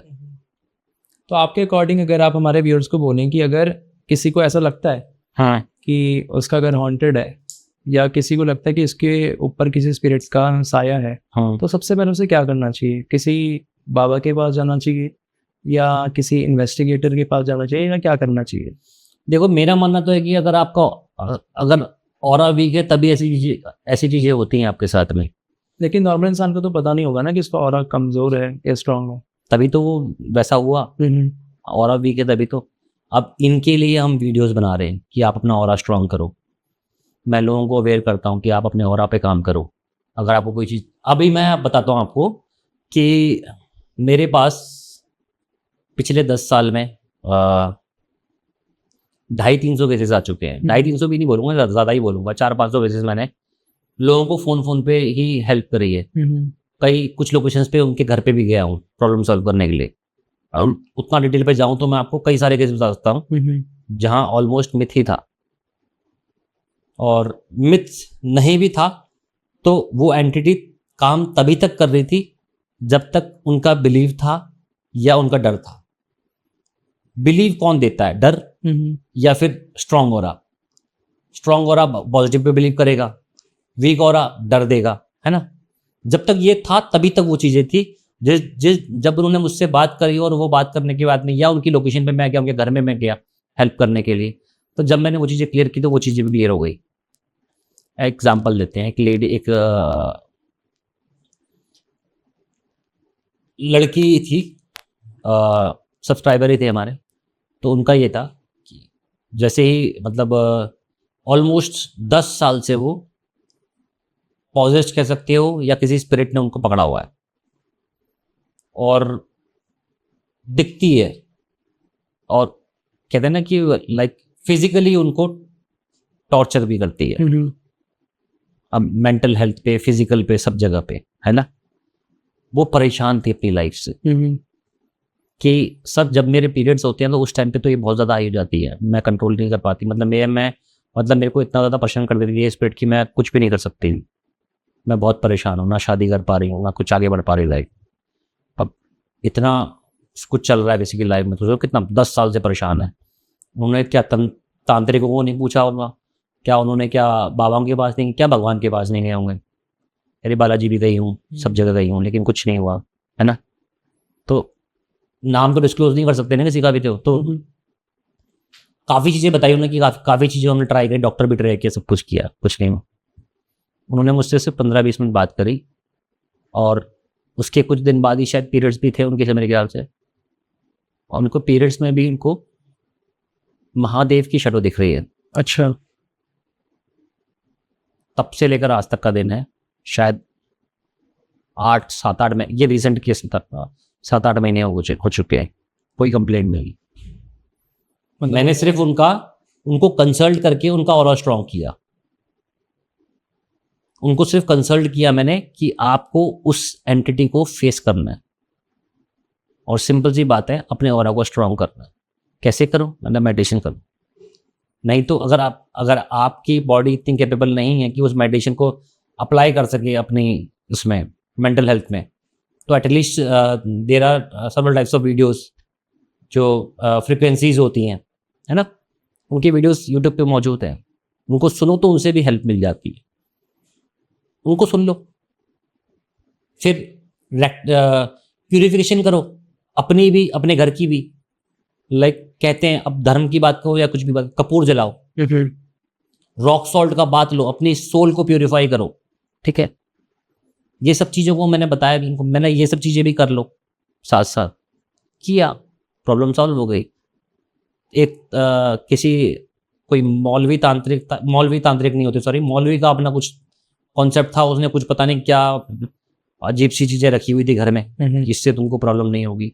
मैंने फेंक दो, आज ही फेंक दो। फिर ये प्रॉब्लम बढ़ जाएगी, फिर अभी प्रॉब्लम थोड़ी सी कंट्रोल रहती है, मतलब फेंक दो आज। महादेव जी को मानते हो, कह रही बहुत पूजा करती हूँ, मतलब एक्सेप्ट कर लो बस। तो मतलब मैं ना तो कोई, ना मैं कोई तांत्रिक हूँ, ना मैं कोई योगी हूँ, ना मैं कोई सिद्धियों वाला इंसान हूँ, फिर प्रॉब्लम सॉल्व हो गई। मेनली बात देखो फिर यहाँ पर विश्वास की आ गई ना, कि अगर हम धर्म से भी बात उनको करें, एंटिटी फील होती है, उनको फिजिकली टॉर्चर करती है, सोचो। अगर हम धर्म से भी बात करें, तो अगर आपने ईश्वर पर पूरा समर्पण दे दिया है, आपने मान लिया कि भाई कण कण में अगर नाथ का वास है, तो क्या हो सकता है? कुछ नहीं होगा, खत्म हो जाएगी, खत्म हो गई। और एक केस नहीं है, मैं कह रहा हूँ मेरे पास ऐसे कम से कम 100 एग्जाम्पल्स हैं, like physical torture, like physically खेल रही है स्पिरिट उनके साथ में, उनका क्लोज वन बन के, कोई जो क्लोज वन मरा है वो बन के खेल रही है उनके साथ में, ठीक है। वो तक 2 दिन में खत्म करी चीजें, सिर्फ 2 दिन के अंदर, 2 दिन के कंसल्टेशन में वो सब चीजें प्रॉपरली खत्म हो गई। इवन उन्होंने मुझे, मैंने कोई चार्ज नहीं लिया, मैंने कोई पैसे नहीं लिए, मैंने कोई चार्ज नहीं लिया, कि मैं किसी को सिर्फ स्पिरिचुअल गाइडेंस दे रहा हूँ। इसका कोई मैं एक एनर्जी एक्सचेंज कर रहा हूँ। मैंने उनसे बोला कि आप एनर्जी एक्सचेंज के तौर पे कुछ भी थैंक यू के तौर पे मुझको भेज दो, लाइक 1 रुपये डाल दो, ठीक है। फिर इतना तो वैसे भी कोई कर देता है ना। मैंने कहा एनर्जी एक्सचेंज होना जरूरी है, आपने भी कुछ उसके बदले किया मेरे लिए, मैंने आपके साथ एनर्जी एक्सचेंज किया, आपने भी कुछ किया, हुआ, ठीक है। कहीं ना कहीं मेरी साइकिक एनर्जी इतनी है कि yes I can guide people in the right direction, ठीक है ना। तो हुआ, फिर रिजल्ट आया उसका, और आगे होता है, और मैं अभी भी कर रहा हूँ। केसेस 200-250 है, 300 है, 400, वो मैटर नहीं करता। मैटर ये करता है कि मैं जितने लोगों को कंसल्ट किया, उन लोगों के साथ प्रॉब्लम का सॉल्यूशन हुआ है, बात खत्म। एक छोटा सा मैसेज जो आप हमारी ऑडियंस को देना चाहते हो, जो आजकल पाखंड चल रहा है धर्म के नाम पर, उससे कैसे बचा जाए? और अगर किसी को लगता है कि उसके ऊपर कुछ है, तो वो सबसे पहले किन लोगों की हेल्प लो? जिंदगी में दुख और सुख आते जाते रहते हैं, ठीक है। जिंदगी में दुखों का मतलब ये नहीं है कि आपके ऊपर किसी एंटिटी का अटैक हो गया, या आपके ऊपर किसी ने तंत्र विद्या कर दी है, या कर भी दी है। अगर मैं अपनी जिंदगी में बहुत कुछ मैंने देखा है, चाहे वो ब्लैक मैजिक हो, चाहे कुछ भी हो, कुछ चीज़ें देखी है मैंने अपनी पर्सनल लेवल पे। तो आप तब तक बाहर नहीं आ सकते, आपको कोई तांत्रिक बाहर नहीं निकाल सकता जब तक आप खुद से नहीं चाहोगे। और जिस दिन आप खुद से चाहोगे तो आपको किसी तांत्रिक की जरूरत या किसी ऐसी हेल्प की जरूरत पड़ेगी ही नहीं। जब तक आप खुद से पॉजिटिव एनर्जी पे बिलीव नहीं करोगे, तब तक आपको कोई बाहर नहीं निकाल सकता। मेरा ये मैसेज है पब्लिक के लिए, पहले खुद पे बिलीव करो। सुख और दुख तो आते जाते रहेंगे, बुरा टाइम, बैड टाइम, या डिप्रेशन का टाइम, एंजाइटी का टाइम, या आपके ऊपर कोई अटैक का टाइम, स्पिरिट के अटैक का टाइम, या स्पिरिट की मैनिपुलेट हो गए वो टाइम, ये टाइम आएगा जाएगा, सब कुछ होगा। ये सब आपके ऊपर डिपेंड करता है कि आप उसको कैसे एक्सेप्ट करते हो, या आप अपने पॉजिटिव एनर्जी पे कितना बिलीव रखते हो। डाउन मैं भी होता हूँ, मैं भी तो इंसान ही हूँ, मैं भगवान का बच्चा थोड़ी ना हूँ।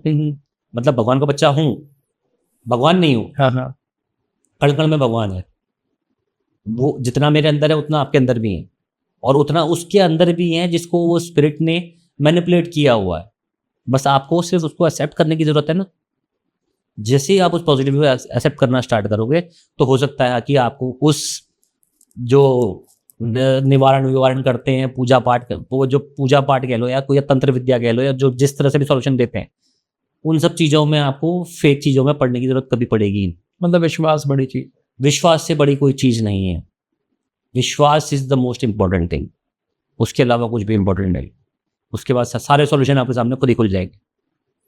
तो दोस्तों यही था हमारा आज का पॉडकास्ट। मैं उम्मीद करता हूँ आप लोगों को पसंद आया होगा, क्योंकि पर्सनली मुझे तो बहुत पसंद आया।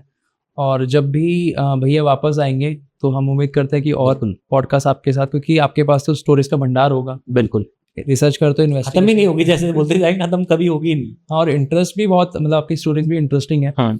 तो मैं चाहूँगा कि जल्दी ही आपके साथ दोबारा एक और पॉडकास्ट, जब भी आपका वापस आना हो यहाँ पर, तो हम एक और पॉडकास्ट रिकॉर्ड करेंगे। और भैया के 2-3 चैनल हैं जिनका लिंक मैं डिस्क्रिप्शन में डाल दूंगा। मैं चाहूँगा जितने भी हमारे सब्सक्राइबर हैं वो जाके एक बार चेकआउट करें। अगर उनको रियल इन्वेस्टिगेशन देखनी है तो वो सारी वीडियोस भैया के चैनल पे मिलेगी, और जो स्टोरीज उन्होंने हमें यहाँ पे सुनाई है उनकी रिकॉर्डिंग भी आपके चैनल पे होगी। वो रिकॉर्डिंग्स भी उनके चैनल पे मिलेगी। तो दोस्तों मिलते हैं नेक्स्ट पॉडकास्ट में। धन्यवाद।